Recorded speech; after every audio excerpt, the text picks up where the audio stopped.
raconte qu'au moment de sa mort, Adam alayhi salam rassembla ses enfants et leur dit: Ô mes enfants, sachez qu'Allah subhanahu wa ta'ala enverra un châtiment sur cette terre. Lorsque cela arrivera, gardez mon corps avec vous, et, quand l'heure viendra, enterrez-moi en terre de Cham. Ainsi les enfants d'Adam alayhi salam préservèrent son corps. Lorsque Nuh alayhi salam fut envoyé comme prophète, il emporta le corps d'Adam alayhi salam avec lui.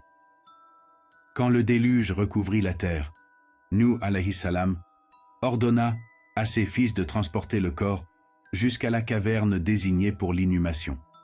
Mais ces derniers, effrayés par le monde encore désert et inhospitalier après le déluge, demandèrent un délai jusqu'à ce que la population humaine se rétablisse.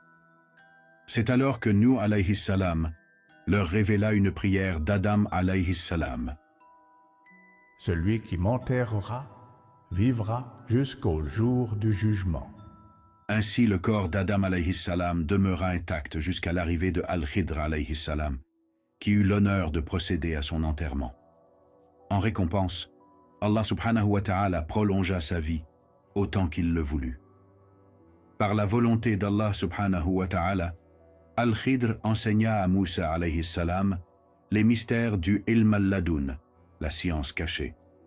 Ce savoir ne peut être acquis par l'étude, car il s'agit d'un don divin transmis à certains serviteurs élus. Saïd ibn Jubayr radiallahu anhu rapporte une discussion avec Ibn Abbas radiallahu anhuma. Il lui demanda: certains prétendent que le Moussa alayhi salam, qui a suivi Al-Khidr alayhi salam, n'est pas le même que celui envoyé au Banu Israël. Ibn Abbas radiallahu anhuma répondit avec fermeté: cet homme ment.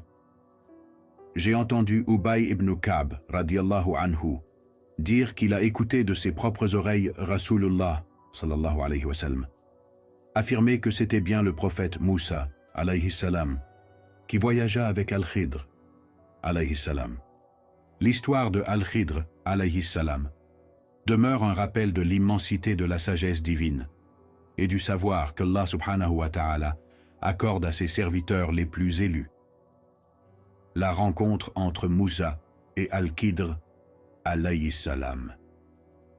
Un jour, Moussa alayhi salam se leva pour adresser un sermon au Banu Israël. Au cours de son discours, on lui demanda: Qui est la personne la plus